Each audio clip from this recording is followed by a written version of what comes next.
Tell you, rejoice. Hallelujah. I say it again, rejoice, because the God we serve is faithful God. Hallelujah. Because of the time, I'm not going to keep long.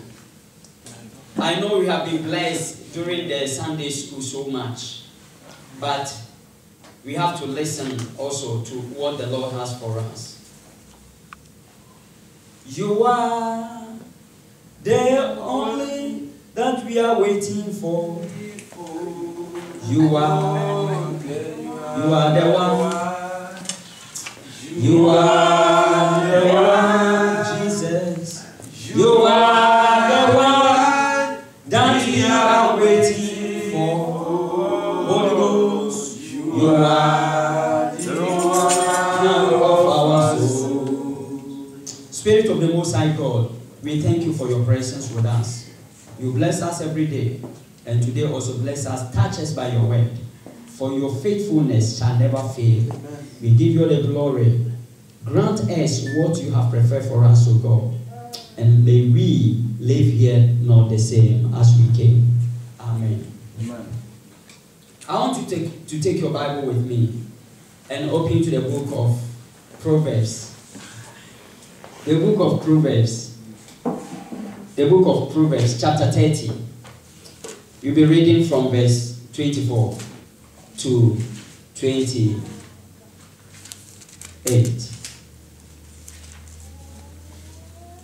Proverbs 30, verse 24 to 28. I read, 4 things on earth are small, yet they are extremely wise. Ants are creatures of little strength, yet they store up their food in the summer. Conies are creatures of little power, yet they make their homes in crags. Locusts have no kin, yet they advance together in ranks. A lizard can be caught with the hand, yet it is found in kings' palaces. Amen. Amen. I have entitled my message today, 4 little things, or 4 little creatures. In this world, if we fail, in this world that we live, if we fail to pay attention to the things that we see around us, the things God has created, we will fail to learn from God's creation. The Bible says in the book of Romans that even people who have not acknowledged God, they have no excuse. Because if they look at God's creation, that should tell them that there is somebody behind all these things. And that should make them understand that there is God. When we fail to ponder or to consider or to take account of people who are around us, we will fail to learn from them. If we fail to ponder over behavioral traits, the behavior of people who are with us, we will fail to learn from them. If we fail to recognize people, we will fail to receive better things from them.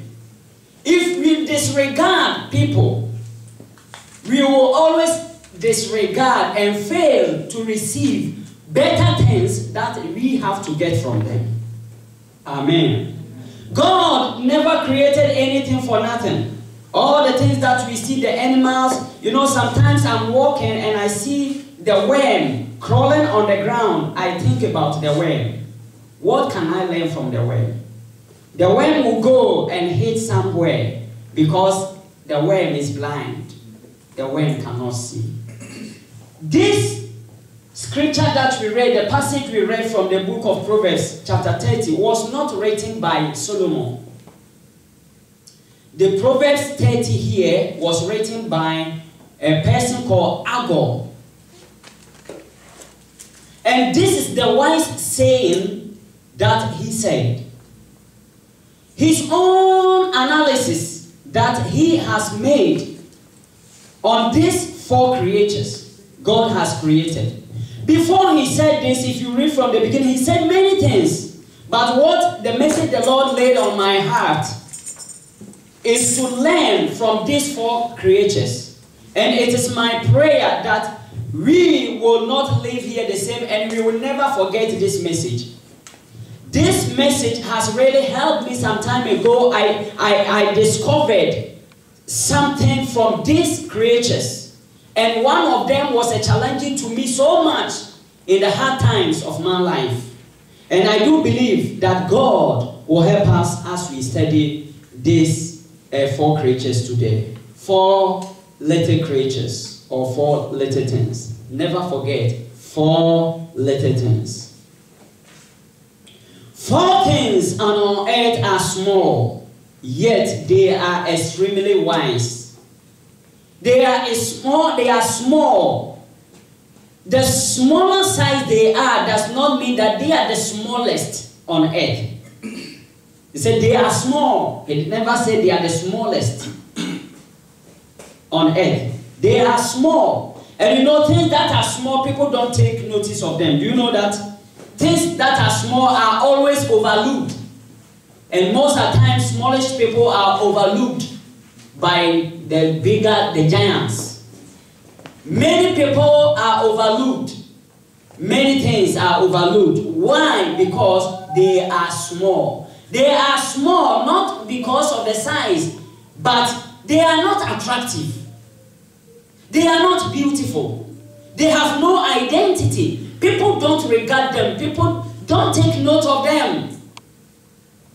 But they are extremely wise. He began his message by saying, look at the ant. The ants are of little strength. They are not strong. Even Patrick can kill maybe 50 ants in a second.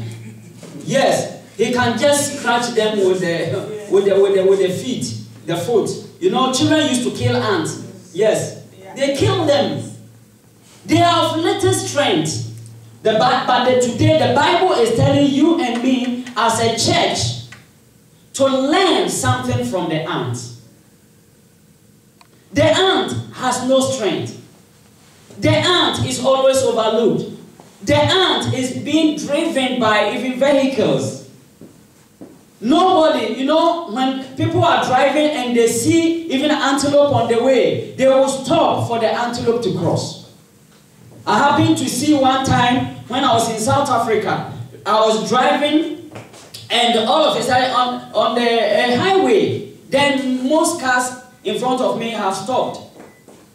Not knowing a tortoise, or what we call tortoise, is crossing the road and everybody has to wait for it to cross. Yes, and you have to wait. But how many times are they not all creatures created by God? How many times have you seen drivers stopping for the ant to cross? Why? They are small. Nobody take notice of them. Nobody regard them because of their stature. Nobody respects them. But the Bible is telling us that we should learn something on the ant. In spite of being smallish, in spite of being disregarded, nobody respects it, notice it. There is a lesson to learn from the ant. The ant is wise. Why? It knows that when the winter starts and it is snowing, there will be trouble to go out and look for food to bring to the house. So in the summer, the ant will work very hard and get food and store them. He doesn't eat everything. He eats and store some. That's what the ants will do during the summer. So that when it is spring, when it is raining, when it is snowing, it will not go out during that time. Amen. Amen. What are we learning from the ant? When I was reading this scripture, I noticed something. I observed that the ant has foresight. Hallelujah. Amen. The ant does not think about today. The ant thinks about tomorrow. Are we only considering today? Are we being like Esau, who never regarded the future and sold the birthright for food, for maybe 5 minutes consumption? The ant has foresight. The ant sees ahead. Foresight means he sees the things before they happen. The ant has prophetic eyes to see into the future and be aware of the future occurrences and events so that it prepares ahead of time. Are we preparing ahead of time, believers? Church, are we preparing ahead of time? Are we thinking about only today and tomorrow and next week? The things that we will do. How many times do we think about our death? The day we die. You know, when I see old people, I ask myself, what am I doing now? When I see the old people who have no pleasure again, they have nothing called pleasure. What you consider as pleasure, they don't consider it any longer. But I can tell you that at this time, we can think ahead of those days. Sometimes I ask myself, am I going to grow so old to the extent that I will be complaining after people have given me food to eat before I die? Or I will die the time that I'm so strong and go? Are we thinking about all these things? People of God, may we never forget the future.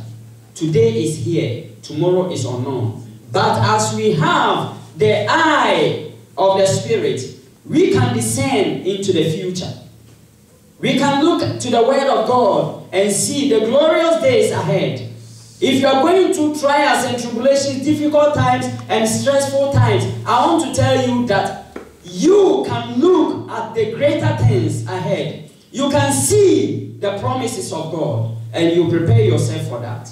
Amen. As a child of God, you don't know what God is going to raise you to be and who you are going to be tomorrow. People know your beginning, and always your beginning can contradict your future.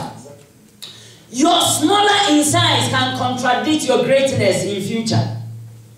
You understand? But if we have the foresight, we trust in the Word of God, we can see the Word of God ahead. And if God has revealed to you through His Word that I called you to redeem other people, then you will start studying the Word of God now. Preparing yourself. Because a time is coming, you will not have time to study the Word. You have to be on work. Amen. Amen. I came to understand one thing. When I had little hours to work in 2010, you know, I have prepared a lot of messages and I have saved them. Because I go and work in 2-3 hours. I come home, I have nothing to do again. And in the night, I will sit by the computer, typing my messages and saving them. Saving them. Because I had the conviction and the foresight that there is going to be a time I will not have time to prepare messages. Do you understand? When God gives me full-time work, and maybe I have more time to work extra, the time to sit and be doing research will not be there. Why don't I do it now? So that when the day comes, I will not be found wanting. Then the pastor will be in church, cannot preach. Prepare yourself. Store the Word of God.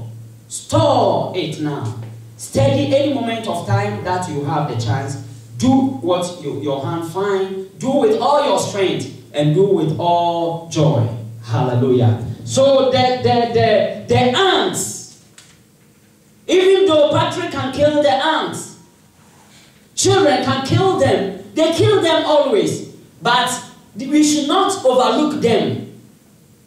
We should not disregard them. We should study something from them and have foresight. Another thing I discovered also about the ant, because I tried to look at the ants, how they operate. You know, during the summer, they are very busy going and coming. And if you drop some particles of sugar down, you can, at a time, find one ant. If you look at it carefully, that ant will go and come with other brothers and sisters. Yes. And I found that the ant is not selfish. The ant is selfless. He finds, he go and tell Kojo, there is something there. There is honey. There is milk. Sweet. There is joy. There is goodness. In our church, we study the word of God. We search. We dig. It's not selfish. The ant is not selfish. One goes and comes with other people. They all enjoy themselves there. Hallelujah. So I took notice and observed that the ant has foresight. And the ant is not selfish.